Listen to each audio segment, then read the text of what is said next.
मैं लगभग 35 साल के बाद, मतलब फॉर्मली 35 साल के बाद ही आया हूँ। और कल रात को हमारे बैच की, यानी 1990 के बैच के जो विद्यार्थी थे, करीब पिछले 1 महीने से हम लोग व्हाट्सएप पे जुड़ने शुरू हो गए इसी प्रोग्राम की वजह से। तो 80 दोस्त हमारे इकट्ठे हो गए और हमने कल एक दिन पहले इससे एक गेट टुगेदर रखा। कल करीब 40-50 दोस्त हमारे इकट्ठे हुए और 35 साल बाद हुए। तो वो नॉस्टैल्जिया वाली फीलिंग आज हमें आ रही है।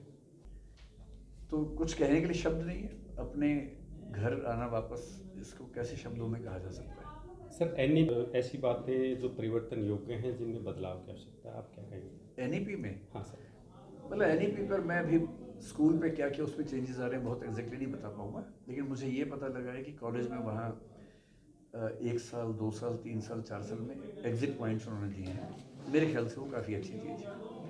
क्रेडिट बेस्ड सिस्टम वो कर रहे हैं, वो भी काफ़ी अच्छा है। दिल्ली विश्वविद्यालय में काफ़ी हद तक लागू हो भी गया है। स्कूल में मुझे ये आइडिया है कि प्राथमिक शिक्षा मातृभाषा में करने की बात उसमें है। मेरा हमेशा से मानना है कि शुरुआती शिक्षा मातृभाषा में ही होनी चाहिए।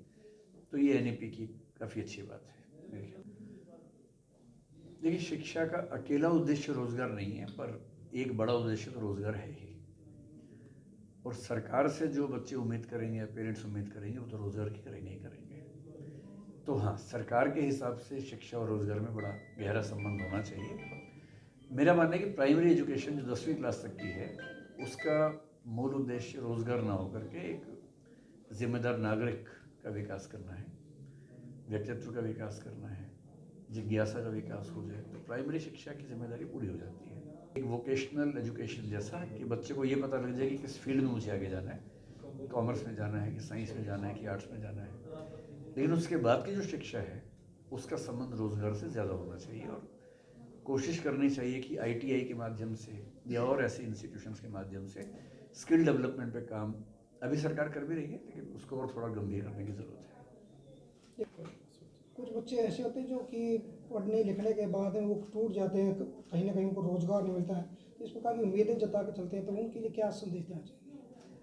देखिए, दो संदेश हैं। पहला तो ये समझना ज़रूरी है कि कोई भी सरकार उसके लिए संभव नहीं है कि सभी को रोजगार दे सके। ये संभव ही नहीं। जब तक हम नौकरी करने वाले माइंडसेट में रहेंगे, सरकारें हमें रोजगार नहीं दे पाएंगी। क्योंकि भारत में अगर हम सरकारी लोगों को देखें तो सारे केंद्र सरकार, राज्य सरकार, जिला पंचायत हो, सबकी सारी नौकरियां मिला लेंगे तब भी उनकी संख्या 2 करोड़ के आसपास ही है। 2 करोड़ नौकरियां हैं। एक परिवार में अगर 5 लोग भी मान लें तो 10 करोड़ ही हो गए।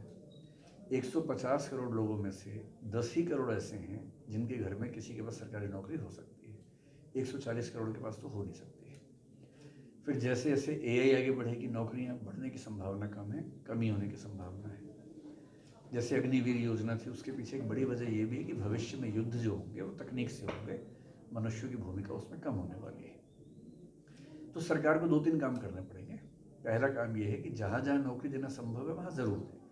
जैसे टीचिंग में हर स्कूल में अच्छे टीचर्स हों, सरकारी हो, प्राइवेट स्कूल हो, यूनिवर्सिटीज़ हो, बहुत सारे पद खाली हैं, उस पर काम होना चाहिए।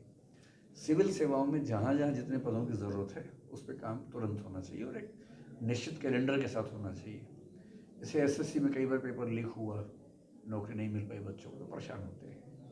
अगर एक तय शेड्यूल हो कि हर साल लगभग इतनी वैकेंसी आएंगी, बच्चे तैयारी कर रहे हैं, एग्ज़ाम दे रहे हैं, सिलेक्ट हो रहे हैं, तो उनको परेशानी नहीं होती है। तो क्लैरिटी होनी चाहिए। लेकिन ये भी ज़रूरी है कि बहुत सारे लोग समाज में ऐसे होने चाहिए जो नौकरी मांगने वाले ना हो, नौकरी देने वाले बने, उद्यम करें, स्टार्टअप करें। और अगर आप नौकरी लेने की बजाय 10 या 20 या 100 नौकरियां दे सकते हैं तो आपकी भूमिका समाज में ज़्यादा बड़ी हो जाती है। तो मैं तो आजकल बच्चों से ही कहता हूँ कि नंबर 1 पे है अपना उद्यम या स्टार्टअप, नंबर 2 पे है आईएएस या सिविल सेवाएं, और फिर बाकी जो आपका रुझान है, डॉक्टर बनना हो, इंजीनियर बनना हो, वो जो कुछ भी करना हो वो करना चाहिए आपको। उसके बाद बहुत बड़े कमाल करने वाली है अगले 10 से 15 साल में, बहुत बड़ी समस्याएं पैदा करने वाली है। दोनों बातें ठीक है। कमाल ये है कि कस्टमाइज एजुकेशन हर बच्चे को उपलब्ध हो जाएगी मेरे ख्याल से 10-15 साल में। हर बच्चा अपने फ़ोन पे या किसी और डिवाइस पे या स्कूल के अंदर ऐसे रोबोटिक टीचिंग असिस्टेंट्स होंगे जो उस बच्चे की डेवलपमेंट के हिसाब से उसको सॉल्यूशन दे पाएंगे। अगर एक क्लास में 30 बच्चे हैं, सबका लेवल अलग अलग है, तो सबको अलग अलग तरीके से पढ़ाया जा सके, ये कस्टमाइजेशन पहली बार संभव होगा एआई की मदद से। ये हो जाएगा 10-15 साल में, बहुत आराम से हो जाएगा। इसके अलावा जैसे आपको दुनिया में कहीं भी घूमना है, आपको वहाँ की भाषा नहीं आती है, अब एआई की वजह से आप सारी भाषाओं से टच में रह पाएंगे, ये फ़ायदा होगा।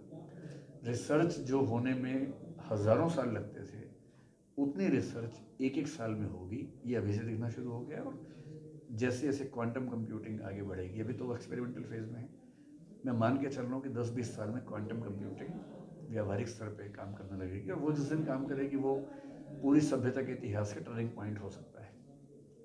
तो बहुत बड़े कमाल होने वाले हैं। लेकिन इसके साथ ही ये भी है कि नौकरियां बहुत सारी छिन सकती हैं। मेडिकल रिसर्च बहुत फास्ट होगी, तो जिन क्षेत्रों में ज़रूरत बहुत ज़्यादा है, जैसे डॉक्टर बहुत सारे चाहिए, तो हर गांव में ऐसे रोबोटिक डॉक्टर्स जो वहाँ पर हैं, सारी लेटेस्ट जानकारी उनके पास है, प्रोसेसिंग बहुत फास्ट है, गांव की भाषा बोल सकते हैं, उसी लहजे में बोल सकते हैं। किसी मरीज को दिक्कत हुई, उसके पास जाके सिर्फ बोल के बताने कि मुझे ये हो रहा है, और वो इलाज बता देगा। ये स्थिति आ जाएगी 10-15 साल के अंदर आ जाएगी। तो जहाँ हमें लोग चाहिए नहीं मिल रहे, वहाँ तो फ़ायदा फ़ायदा है, पर कई ऐसे रोज़गार खत्म होंगे जो भी महत्वपूर्ण हैं। जैसे क्लरिकल काम जो है, अकाउंटिंग के बेसिक काम हैं, वो खत्म हो सकते हैं। एआई से जुड़े हुए रोबोट्स आने के बाद कई मैकेनिकल काम खत्म हो सकते हैं। ये सब खतरे हैं, निश्चित रूप से हैं, पर वो दुनिया के हर देश के सामने हैं। तो ऐसा हम मान के चलते हैं कि आगे चल के सारे देशों की सरकारें प्रत्येक नागरिक को एक भत्ता, जिसको यूबीआई कहते हैं, यूनिवर्सल बेसिक इनकम कहते हैं, वो देना शुरू करेंगी, ताकि किसी को कष्ट ना हो। उत्पादकता इतनी बढ़ जाएगी कि सबकी ज़रूरतें पूरी हो पाएंगी, और 10-15 साल की उठापटक के बाद चीज़ें स्थिर होनी शुरू होंगी। मैंने भी एक कदम उठाया है कि सोशल मीडिया 16 साल के बच्चों के लिए बैन कर दिया, 16 साल तक। मेरा ख्याल है कि आगे चल के हर देश को कुछ ना कुछ ऐसे कदम उठाने पड़ेंगे, उठाने भी चाहिए। तो बच्चों को शिक्षा के लिए सोशल मीडिया मिले, ज़रूरी है। इसका एक तरीका ये है कि जैसे यूट्यूब किड्स नाम से एक चैनल है, यूट्यूब एजुकेशन एक चैनल बन सकता है, मतलब प्लेटफॉर्म बन सकता है, वो बच्चों को उपलब्ध हो, जहाँ पर केवल पढ़ाई लिखाई की वीडियोज़ हो। ऐसे इंस्टाग्राम एजुकेशन है, तो वो बच्चों को उपलब्ध हो। लेकिन सोशल मीडिया के जो दबाव हैं, अपनी फ़ोटो डालना, वीडियो डालना, फिर उस पर लाइक नहीं आ रहे तो तनाव हो रहा है, किसी ने कुछ गलत कमेंट कर दिया तो एंग्जाइटी नहीं झेल पा रहे हैं, उन सब चीज़ों से बच्चों को बचाना ज़रूरी है। मेरे ख्याल से या तो बैन जैसा कुछ, ऑस्ट्रेलिया जैसा, या फिर यही सोशल मीडिया प्लेटफॉर्म्स कुछ ऐसे नए चैनल्स डेवलप करें जो बच्चों की पढ़ाई और हेल्थ के बारे में हो, बाकी विषयों पे ना हो। सभी बच्चों को यही सलाह दी है कि नशा कोई भी बच्चा आमतौर पे इसलिए करता है कि वो अपने पीयर ग्रुप के प्रेशर को झेल नहीं पाता है। उसके पीयर ग्रुप में कोई ना कोई ऐसा बच्चा होता है जो उसको उकसाता है, और वो उकसावे में आ जाता है। तो बेसिकली बच्चों में इतना कॉन्फिडेंस डेवलप करना चाहिए कि वो किसी के उकसावे में ना आए, और उनको ये समझदारी हो कि ड्रग्स उनको केवल नुकसान करेगा, उससे कोई फ़ायदा नहीं है। तो मैं ऐसे हर कार्यक्रम में कुछ ऐसे केस स्टडीज़ बच्चों को बताता हूँ जहाँ ड्रग्स की वजह से किसी बच्चे का जीवन खत्म हो गया। तो उम्मीद करते हैं कि ऐसी केस स्टडीज़ बार बार जब बच्चे सुनते हैं तो उनका दिमाग भी इन बातों को एक्सेप्ट करता है, और जब कोई आसपास पीयर ग्रुप से प्रेशर बनता है तो वो उसको झेलने में और जवाब देने में समर्थ हो पाते हैं, ताकि बच्चों में दबाव झेलने की ताकत ज़्यादा आ सके। उस समय बनना शुरू हुआ था, बल्कि बन गया था।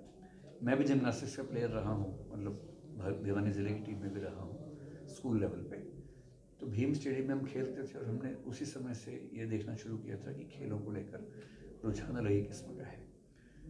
तो छोटी काशी वाला मामला मेरी जानकारी में बहुत ज़्यादा नहीं है, लेकिन भिवानी खेलों की राजधानी है, ये मैं जानता हूँ। और मैं चाहता हूँ कि, क्योंकि हरियाणा की एक पहचान है खेलों की दुनिया में, और ये ज़रूर है कि अभी कुछ ही खेलों की दुनिया में, जैसे बॉक्सिंग में हम हैं, कुश्ती में हम हैं, अभी कुछ और खेलों में भी आना शुरू हुए हैं। तो मेरी इच्छा है कि चेस जैसे खेलों में भी हरियाणा आगे बढ़े, उसमें भिवानी की भूमिका भी अच्छी हो सकती है।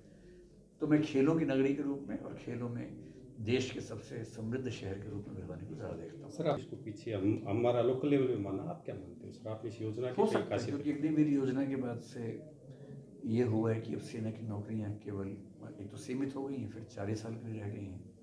4 साल के बाद उनमें से 25% लोगों को ही सेना में परमानेंट नौकरी मिलती है। पर अच्छी बात ये, अगर आप ध्यान से देखेंगे तो राज्यों ने कोशिश की है कि राज्यों की पुलिस में या सेंट्रल पुलिस फोर्सेस में ऐसे लोगों को प्राथमिकता मिल रही है जो अग्निवीर से आए हैं। तो अगर सरकारें थोड़ा सा अग्निवीर वालों को प्राथमिकता दें पुलिस वगैरह अर्धसैनिक बलों में, तो वो एक जुनून फिर से पैदा हो सकता है। और उसमें एक अच्छी बात है कि इसी बहाने बच्चे स्वस्थ रहते हैं। दौड़ को भी कहता हूँ, पेरेंट्स को भी कहता हूँ, अध्यापकों को भी कहता हूँ कि यही सीखना सिखाना है कि ज़िंदगी एक प्रतियोगिता से बहुत बड़ी है और ऐसे हज़ारों लोग हैं जो किसी एग्ज़ाम में फेल हुए और ज़िंदगी में उस प्रतियोगिता से ज़्यादा सफल हुए। तो ऐसे बहुत लोग हैं, आईएएस नहीं बने तो फिल्म स्टार बन गए, डायरेक्टर बन गए और बड़े हो गए। तो अगर एक एग्ज़ाम आपका सफल ना भी हो तो ये मानने की कोई ज़रूरत नहीं है कि ज़िंदगी रुक गई। हो सकता है कि उससे बड़े मौके आपको ज़िंदगी देने वाली है, और मैंने ऐसे कई केस स्टडीज देखी।